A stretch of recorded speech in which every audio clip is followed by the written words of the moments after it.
আসসালামু আলাইকুম প্রিয় চাকরি প্রার্থী ভাই ও বোনেরা, আজকে আপনাদের জন্য আরেকটি নতুন ভিডিও নিয়ে হাজির হলাম। আর এই ভিডিওতে আজকে আমরা আলোচনা করব জেলা প্রশাসকের কার্যালয় চাঁদপুর একটা নিয়োগ বিজ্ঞপ্তি প্রকাশ করেছে। আমরা সেই নিয়োগ বিজ্ঞপ্তি নিয়ে বিস্তারিতভাবে আলোচনা করার চেষ্টা করব। আপনারা ধৈর্য সহকারে সম্পূর্ণ ভিডিওটা দেখবেন, আশা করি নিরাশ হবেন না।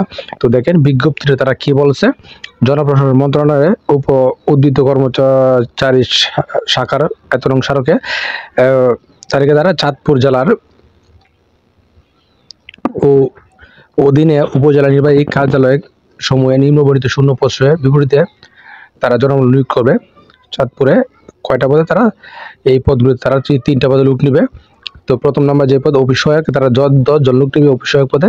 এই পদের 20তম গ্রেড এবং এই পদে যদি আপনি আবেদন করতে চান অবশ্যই কোনো স্বীকৃত মাধ্যমিক বোর্ড হইতে আপনাকে এসএসসি পাস হতে হবে, তাহলে আপনি এই পদে আবেদন করতে পারবেন। 2 নম্বরে যে পদ নিরাপত্তা কর্মী, এখানে 9 জন লোক নেবে 20তম গ্রেডে। আপনি যদি এসএসসি পাস হন তাহলে আপনি এই পদে আবেদন করতে পারবেন। এবং 3 নম্বর যে পদ পরিচালনা কর্মী, 6 জন লোক নেবে 20তম গ্রেডে এবং আপনি এসএসসি জুনিয়র স্কুল সার্টিফিকেট পরীক্ষা উত্তীর্ণ হলে আপনি এই পদে আবেদন করতে পারবেন। তো এই পদগুলিতে আবেদন করতে গেলে আপনাকে অবশ্যই কতগুলি শর্ত মানতে হবে। শর্ত কি? প্রার্থীকে অবশ্যই বাংলাদেশের নাগরিক ও চাঁদপুর জেলা স্থায়ী বাসিন্দা হতে হবে। বিবাহিত মহিলা প্রার্থীর ক্ষেত্রে স্বামীর ঠিকানা করতে হবে এবং জেলা প্রশাসক চাঁদপুরে বরাবর আবেদন করতে হবে। এবং লিখিত পরীক্ষা উত্তীর্ণ প্রার্থীদেরকে মৌখিক পরীক্ষার সময় নিম্নোক্ত কাগজপত্র দিয়ে মূল কপি উপস্থাপনটা দাখিল করতে হবে। কী কী? অনলাইনে পূরণকৃত আবেদনপত্র, শিক্ষাগত যোগ্যতার প্রমাণস্বরূপ সনদপত্র, সাময়িক সনদপত্র, পৌরসভার মেয়র বা ওয়ার্ড কাউন্সিলর কর্তৃক নাগরিকত্ব সনদপত্র, প্রথম শ্রেণী গেজেটের কর্মকর্তা কর্তৃক নামযুক্ত সিলদার চারিত্রিক সনদপত্র, জাতীয় পরিচয়পত্র মূল কপি। যাদের জাতীয় পরিচয়পত্র হয়নি তাদেরকে পৌরসভা মেয়র বা ওয়ার্ড কাউন্সিল বা ইউপি চেয়ারম্যান কর্তৃক জন্ম নিবন্ধন সনদ মৌখিক পরীক্ষা উপস্থাপন করতে হবে। মুক্তিযোদ্ধা যারা আছেন তাদেরকে অবশ্যই তাদের সনদপত্র দাখিল করতে হবে।